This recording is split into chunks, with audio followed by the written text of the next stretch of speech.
Sir yes sir. Thank you so much yes ji, बहुत बहुत धन्यवाद। आज आपने मुझे आने का सौभाग्य दिया और इतने सारे लोगों के बीच में आज मुझे आपने उपस्थित किया। और इसी कड़ी में मैं थैंक्स कहना चाहूँगा हार्मनी ग्रुप का, जिसकी बदौलत आज मैं आप लोगों के साथ लाइव ऑन स्क्रीन हूँ। और आज बहुत अच्छा प्रेजेंटेशन हमारे देवेंद्र सर ने दिया। सर का मैं प्रेजेंटेशन स्टार्टिंग से देख रहा था, एक एक प्रोडक्ट के बारे में डिटेल इन्फॉर्मेशन, और जिस तरीके से सर ने ब्रीफ में इतना बेहतरीन तरीके से प्रेजेंटेशन दिया, आज मुझे बहुत अच्छा लगा। और कुछ आज आप लोगों को सुनकर एक सीखने का मौका भी मिला। साथियों, आज मुझे यस जी ने आमंत्रित किया है और हार्मनी ग्रुप ने आज मुझे इनवाइट किया है। आज मुझे बहुत अच्छा लग रहा है। मैं कुछ भी आपको बताने से पहले एक बात समझना चाहूँगा, चूँकि मैंने देखा सब लोग जिस भाषा में बात कर रहे थे यानी गुजराती में, तो मुझे आती नहीं, मैं हिंदी ही बोल पाता हूँ।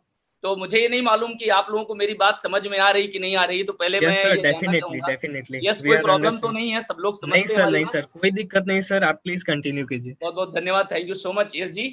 साथियों, मैं ईश्वर का शुक्रिया अदा करता हूं जिन्होंने मुझे इतना ग्रेट प्लेटफॉर्म, इतनी ग्रेट अपॉर्चुनिटी में शामिल किया। आप लोगों को अपने बारे में शॉर्ट में बताना चाहूंगा, समय का अभाव है और काफी देर से आप लोग प्रेजेंटेशन सुन रहे थे, तो शॉर्ट में मैं आपको बताना चाहूंगा कि मेरा नाम विनय मिश्रा है और मैं प्रयागराज से बिलोंग करता हूँ। यूपी प्रयागराज पड़ता है, उत्तर प्रदेश की धरती से बिलोंग करता हूँ। और आपको बताना चाहता हूँ कि इस मैनेजमेंट का मेरा जो रिश्ता है वो कंटिन्यू 15 वर्षों से है। लेकिन इसके पहले मैं क्या करता था वो मैं जरूर आपको बताना चाहूंगा। इसके पहले मेरी अपनी खुद की पहली लाइफ स्टाइल में, अपनी जिंदगी में, हर इंसान अपना कैरियर बनाना चाहता है, हर इंसान अपनी जिंदगी में कुछ बड़ा करना चाहता है। और आज हमारे साथ जितने लोग कनेक्टेड है, नो डाउट हर आदमी अपनी जिंदगी में कुछ ध्येय रखा होगा, कुछ गोल रखा होगा, कुछ पर्पज रखा होगा, जो अपने जीवन में कुछ न कुछ हासिल करना चाहता है।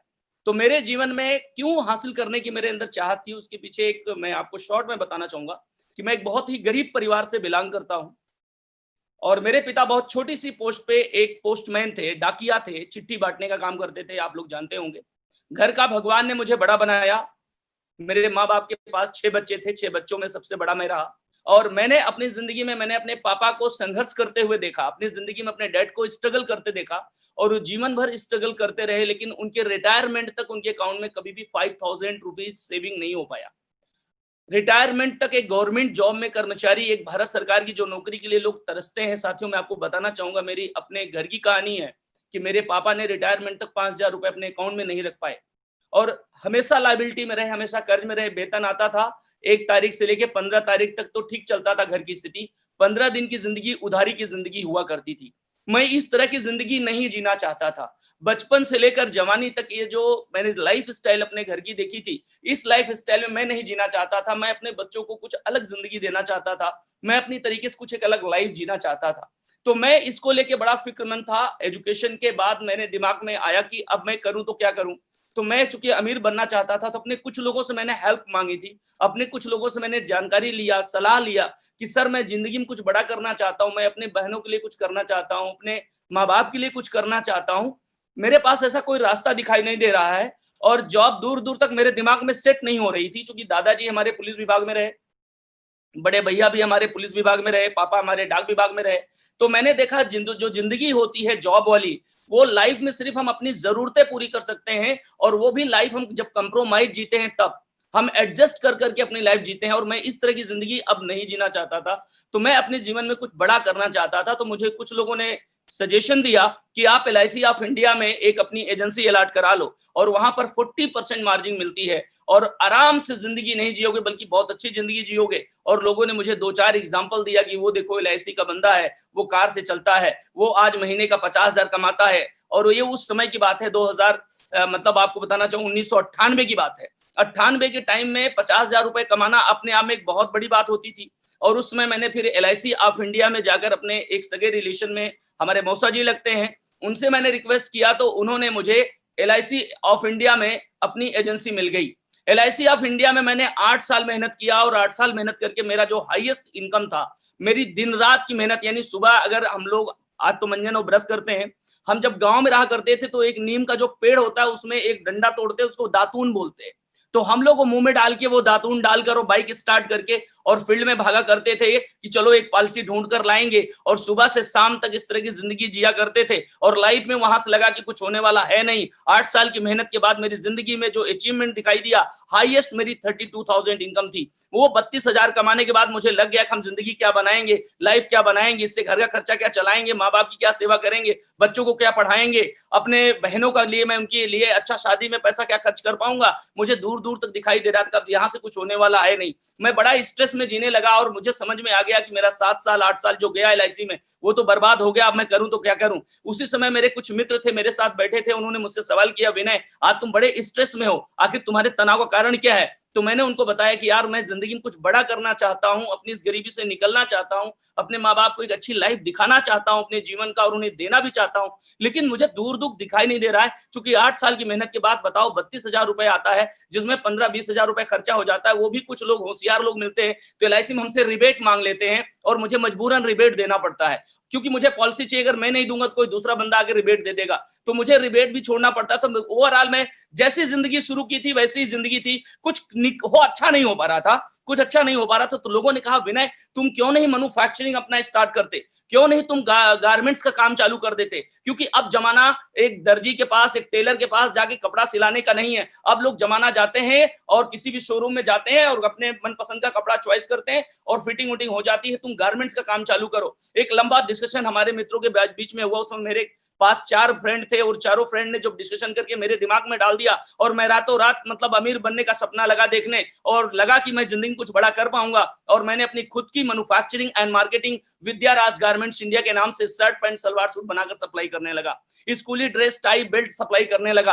अर्थात अब मुझे लगा कि अब मेरी जिंदगी बहुत अच्छी हो जाएगी, झकास हो जाएगी। उसी बीच में मेरी जिंदगी में एक घटना घटती है। मैं एक मार्केटिंग में जाता हूं जहां पे सरदारों का मार्केट था और वहां जाकर मैं जब अपना शर्ट निकालता हूं तो लोगों ने पूछा था कि भाई एक शर्ट कितने का दे रहे हो। मैंने बोला था 115 रुपए और ईश्वर जानता है कि उसमें सिर्फ मैं 5 रुपए मार्जिन ले रहा था। ओनली 5 रुपए, 110 मेरी कास्ट आई थी। सरदार जी ने मुस्कुराकर दूसरा पीस निकाल के कहा हमसे 105 में खरीदोगे।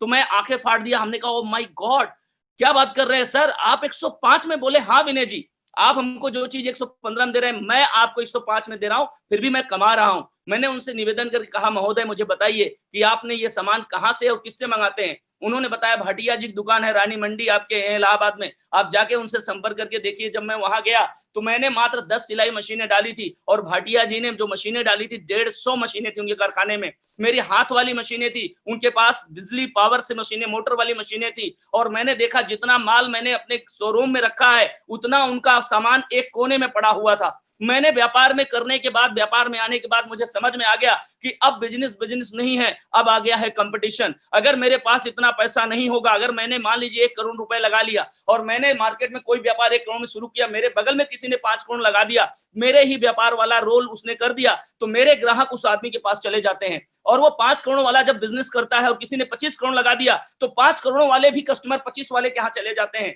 ये एक जब मैंने देखा तो मेरी जिंदगी में लग गया कि मेरा व्यापार से मन उलझने लगा कि नहीं, अब मेरा मन नहीं लग रहा था, मुझे नहीं करना चाहिए। और मेरा 17 लाख मेरी व्यापार की जिंदगी में लायबिलिटी आ गई। फिर मुझे समझ में नहीं आ रहा था कुछ क्या करूं। तो मेरे बड़े बुजुर्गों ने मुझसे कहा कि तुमने बेटा गलत डिसीजन ले लिया। जब तुम्हारे खानदान ने कभी बिजनेस नहीं किया, तुम्हारे माँ बाप, तुम्हारे परपाजा ने नहीं किया, वो सब लोग नौकरी करते रहे या तो अपना खेती का काम करते रहे, तो तुम्हें क्या पड़ी थी, तुम व्यापार में चले गए। जब तुम्हारे पास कोई तजुर्बा नहीं था, कोई तुम्हारे पास अनुभव नहीं था, तो तुम बिजनेस में कैसे चले गए। सपना देखने से बड़ा पैसा थोड़ी आता है, यहाँ पे तुम्हें कोई बताने वाला भी तो नहीं था। मुझे बात समझ में आती तो मैं बड़े बुजुर्गों से राय लेता हूँ कि आप मुझे बताओ, मैं जिंदगी में कुछ करना चाहता हूँ, मैं लाइफ में कुछ बनना चाहता हूँ, आप मुझे बताओ। अगर आपके पास नॉलेज है तो आप मुझे बताओ, और अगर आपकी बातें जो आप बताते हो और मुझे समझ में आती तो मैं 100% आपको कहता हूं मैं करूंगा। उन्होंने कहा क्यों नहीं तुम ट्रैक्टर खरीद लेते, तुम एक किसान के बेटे हो, जब तुम्हारे पास किसानी है और तुम्हारे पास एग्रीकल्चर के बहुत सारे लैंड है तो तुम अपना भी काम करोगे, अपने गांव के वालों का भी काम करोगे। और ट्रैक्टर एक ऐसा सिस्टम है जो तुम खरीद लोगे तो तुम हर सीजन में अपना प्रोडक्ट इस्तेमाल कर सकते हो, जो ट्रैक्टर खरीदोगे उसका इस्तेमाल कर सकते हो। हमने पूछा था कैसे, तो उन्होंने कहा था अगर ट्रैक्टर तुम ले लिए, कल्टीवेटर ले लेना, जुताई के सामने सीजन में जुताई करना, ट्राली खरीद लेना, अगर कहीं से कोई सीजन नहीं होगा तो ईंटा ढोना भट्टे पे लगा देना, अगर तुमने पुल्ली पंखा लगा दिया तो तालाबों में लगा के खेतों की सिंचाई करना। हमने कहा और क्या कर सकते, बोले रूटावेटर ले लेना, उससे बहुत ज्यादा चलेगा, और कटाई मशीन आती है वो ले लेना। मैंने 14 लाख रुपए लगाकर महिंद्रा 265 DI ट्रैक्टर खरीदा। और माय डियर फ्रेंड, मैंने अपने पूर्वजों की बनाई हुई संपत्ति, अपने माँ बाप की संपत्ति ले जाके स्टेट बैंक ऑफ इंडिया में मार्गेज कर दिया। और आपको बताने में मुझे बहुत खुशी हो रही है कि महज मात्र मैंने 1 महीने के अंदर, जब मैंने नया ट्रैक्टर खरीदा और नया सोनालिका ट्रैक्टर मैंने वो थ्रेशर ले आया जिसको पीटीओ थ्रेशर बोलते हैं, और मैंने 1 महीने में 1,15,000 का अनाज बेचा, यानी गेहूं बेचा। 1,15,000 का मैंने 1 महीने में जब मैंने गेहूं बेचा, उस समय मेरी उम्र बहुत कम थी। आप जरा सोच कर देखिए कि जब मेरी उम्र में, ये बात मैं आपको बता रहा हूं अपने लाइफ की स्ट्रगल का, 98 से लाइफ स्ट्रगल हुआ और ये कहानी है 2001 की। और 2001 में जब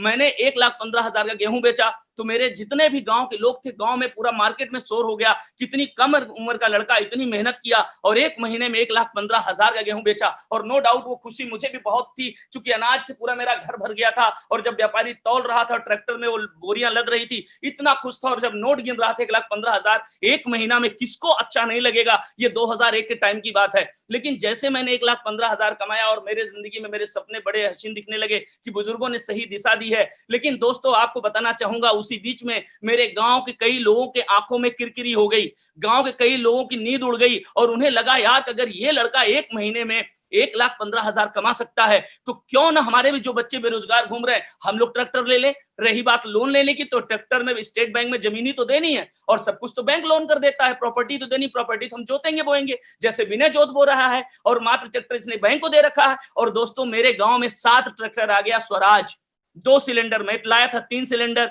वो ला लिए 2 सिलेंडर। मैं जो जुताई करता था 120 रुपए में, उन्होंने कर दिया 90 रुपए में। मैं करता था नकदी, उन्होंने कर दिया उधारी। और दोस्तों इस तरह से मेरा ट्रैक्टर खड़ा हो गया।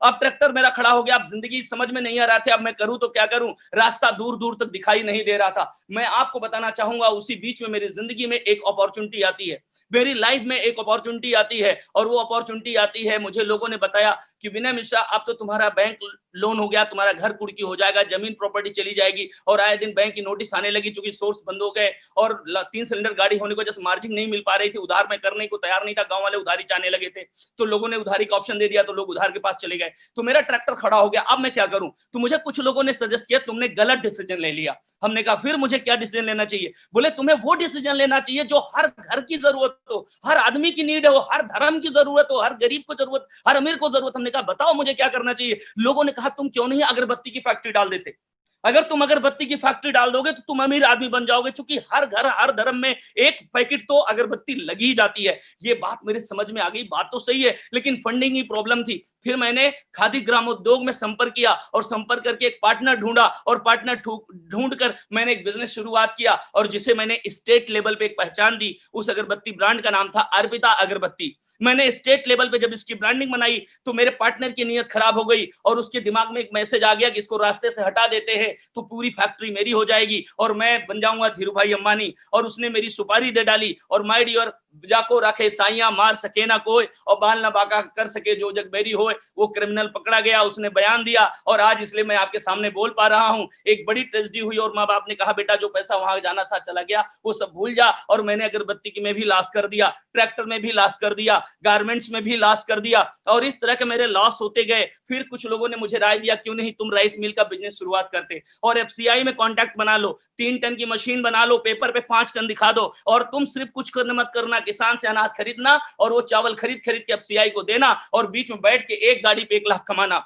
ये भी सपना मुझे बड़ा जबरदस्त समझ में आया और मैंने 40 बाई 60 का हाल बनाकर वो फाउंडेशन जैसे डाला। दादा को लगा कि मैं इससे बड़ा आदमी बन जाऊंगा और उन्होंने स्टे करा दिया और मेरा वो भी प्रोजेक्ट खत्म हो गया। इस तरह से मैंने शॉर्ट में आपको अपनी स्टोरी बनाई। अगर दर्द भरी कहानी बताऊंगा तो दोस्तों कलेजा हलक से बाहर निकल के आदमी का आ जाता है। आदमी सोचता है कि ओ माय गॉड इतना स्ट्रगल। और मैं आपको बताना चाहूंगा इतना स्ट्रगल करके 17 लाख लायबिलिटी हो गई। ये 2005 की घटना है। 17 लाख में की लायबिलिटी आ गई। अब जिंदगी समझ में नहीं आ रहे थे क्या करूं, अब होगा आखिर क्या मेरी जिंदगी में। उसी समय हमारे मेंटर, हमारे गॉडफादर, हमारी मुलाकात 2006 में मिस्टर प्रवीण जी चंदन का दर्शन होता है। उनसे मेरी मुलाकात मुंबई थाने में होती है 5 स्टार होटल में, और वहां पे हमारे आज जो वर्तमान रॉयल डायमंड है, रॉयल डायमंड प्रवीण जी चंदन और हम 3 लोग बैठ के वहां पर डिसीजन करते हैं। और इस ग्रेट मैनेजमेंट के साथ मैं डिसीजन लेता हूं दोस्तों। जिंदगी में बहुत सारे स्ट्रगल आते हैं। मेरे बहुत सारे मित्रों ने मुझ पे हंसा, लोगों ने कहा अरे वो देखो वो करोड़पति जा रहा है, अरे अब तो ये सफारी खरीदेंगे तो BMW खरीदेंगे, अब तो इनसे बड़ा अमीर आदमी कोई नहीं बनेगा।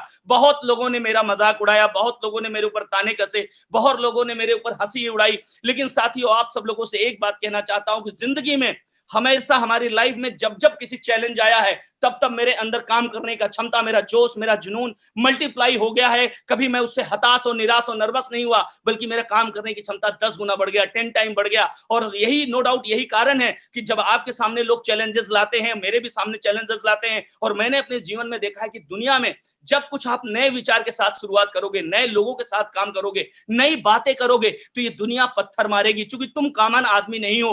अब तुमने क्या कर दिया, कॉमन मैन नहीं रहे, अब तुमने बड़ा सपना देखना शुरू कर दिया। तो ये छोटी सोच वाले लोग बड़ी सपने, बड़ी बातें एक्सेप्ट नहीं कर पाते हैं। जिंदगी में मैं लिख कर देता हूं, हर आदमी अमीर बन सकता है, हर आदमी पैसा कमा सकता है, हर आदमी करोड़पति बन सकता है, हर आदमी अरबपति बन सकता है, लेकिन उसे यकीन होना चाहिए कि मैं बनूंगा और मैं बन सकता हूं। हर चैलेंजेस को लेने के लिए उसके अंदर एक आएगा होनी चाहिए, एक अंदर उसके अंदर एक ऐसा फायर होना चाहिए कि जो भी चैलेंजेस आए उसमें जलकर खाक हो जाए। सो माय डियर फ्रेंड, इस तरह की मेरी जिंदगी में स्ट्रगल करते करते करते करते मैं अपने 17 लाख की लायबिलिटी से निकलकर बाहर आ गया। मैंने अपनी 3 बहनों की अपने हाथों से शादियां की। मैंने अपने गांव में एक आलीशान एयर कंडीशन मकान 50 लाख का बनवाया। और साथियों, उसके बाद मैंने अपनी जिंदगी की शुरुआत एक साइकिल से स्कूटर, स्कूटर से मोटरसाइकिल, मोटरसाइकिल से टाटा इंडिका, टाटा इंडिका से फोर्ड फ्यूजन, फोर्ड फ्यूजन से टाटा सफारी, और अब होंडा कार, और अभी अपना खुद का मैं अपनी शहर में अपना बंगला बना चुका हूं जिसकी कीमत आज की डेट में 4.5 करोड़ रुपया है। आज ये सब कुछ संभव हो पाया तो ओनली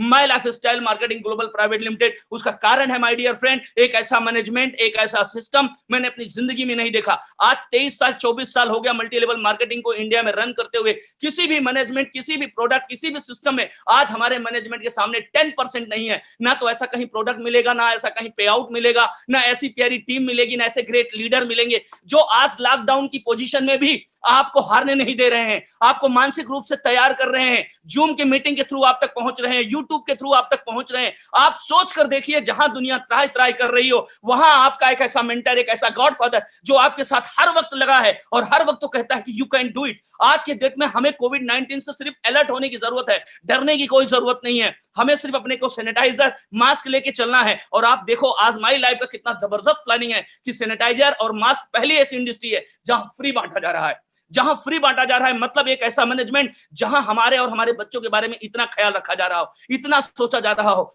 दुनिया में आज की डेट में ऐसा कोई सिस्टम नहीं है जो हमारी जिंदगी के बारे में, हमारे भविष्य के बारे में कोई सोच सकता है।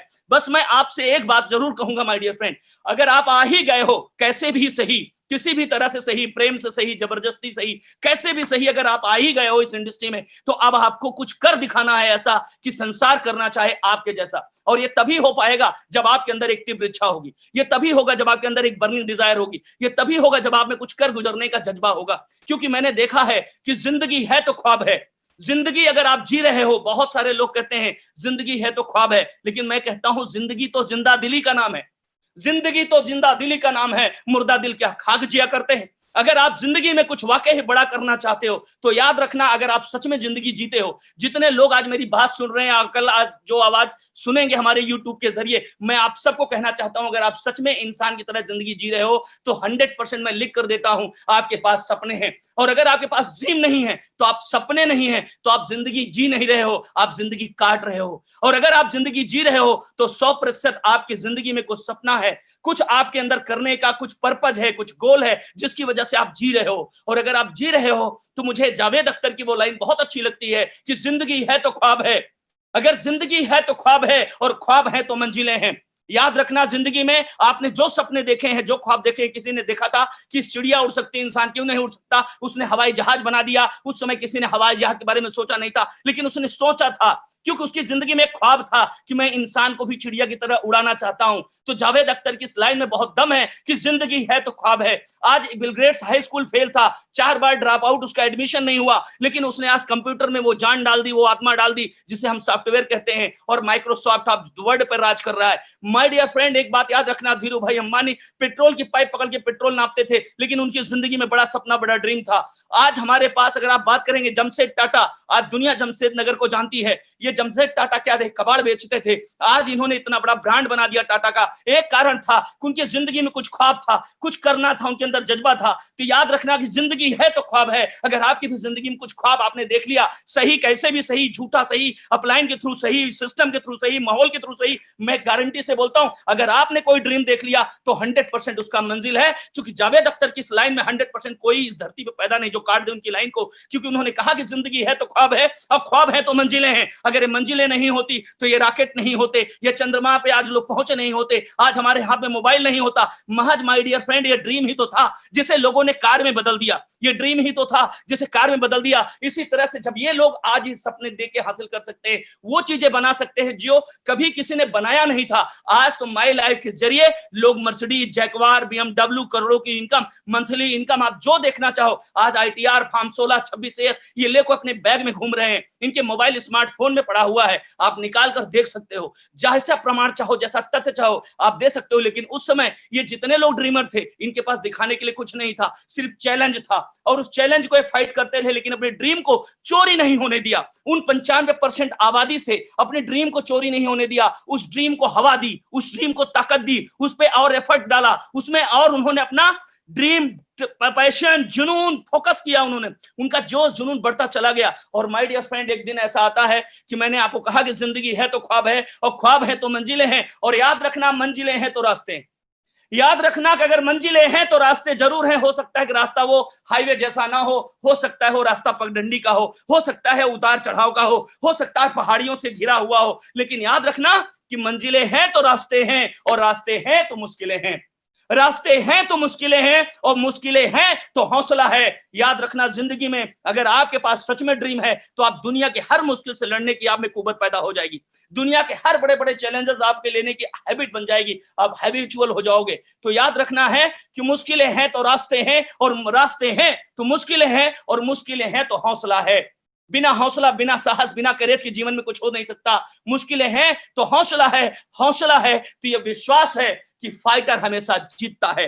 दुनिया में किसी की औकात नहीं जो आपको सफल होने से रोक दे। सो माय डियर फ्रेंड, आज मैं आप सब लोगों से कहूंगा, मैंने देखा अभी जो लोग GTS ले रहे थे, कोई आदमी ऐसे लेटा हुआ है, कोई आदमी ऐसे लेटा हुआ है, कोई प्रेजेंटेशन ऐसे देख रहा, ये वो लोग हैं जिनकी जिंदगी में कुछ कीमत चुकाने के लिए इनके पास पेन लेने की क्षमता नहीं है। और ऐसे ही लोग इस सिस्टम को बदनाम कर रहे हैं, जो एक फॉर्मेलिटी करते हैं, जो स्क्रीन पे अपनी उपलब्धि दिखाते हैं और बाद में अपनी वीडियो को हटाकर वो जाके रंग रंगलियां मनाते हैं, और बाद में धीरे से अपने आप को बाहर कर लेते हैं या नेटवर्क की बहाना बना लेते हैं। माय डियर फ्रेंड, जिंदगी में आपको याद रखना, अगर लाइफ में कुछ बड़ा करना है, लाइफ में कुछ बड़ा करना है तो कीमत चुकाना पड़ेगा, और ये कीमत आपके बच्चे नहीं चुकाएंगे, आपको चुकाना पड़ेगा। 100% इस दुनिया में इतनी खूबसूरत प्लेटफॉर्म आज जो माई लाइफ स्टाइल का बना है, अभी आज हम इंडिया नंबर 1 है, आने वाले चंद वर्षों में आप देखोगे हम एशिया नंबर 1 बनेंगे, और आने वाले 5 वर्षों में देखोगे हम वर्ल्ड नंबर 1 बनेंगे।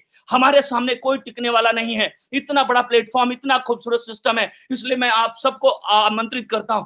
आज मैं आप सब लोगों को हार्मनी ग्रुप में आपको आमंत्रित करता हूं, आपको इनवाइट करता हूं, और आपसे अपील करता हूं कि आइए, इतना ग्रेट मैनेजमेंट, इतना ग्रेट ग्रुप आज आपके साथ कदम से कदम मिला के चलने के लिए तैयार है। साथियों, आज सोचिए कितना खूबसूरत सिस्टम है। लोग अपनी सफलता छिपाते हैं, लोग अपनी बैकग्राउंड छिपाते हैं। ये एक ऐसा प्रोफेशन, ये एक ऐसा सिस्टम है जहां हम सब कुछ निकाल कर आपके सामने रख देते हैं। दुनिया में आमदनी कमाने के लिए लोगों को झूठ बोलना पड़ता है। यह पहला ऐसा प्रोफेशन है जहां पे आमदनी कमाने के लिए सच बोलना पड़ता है।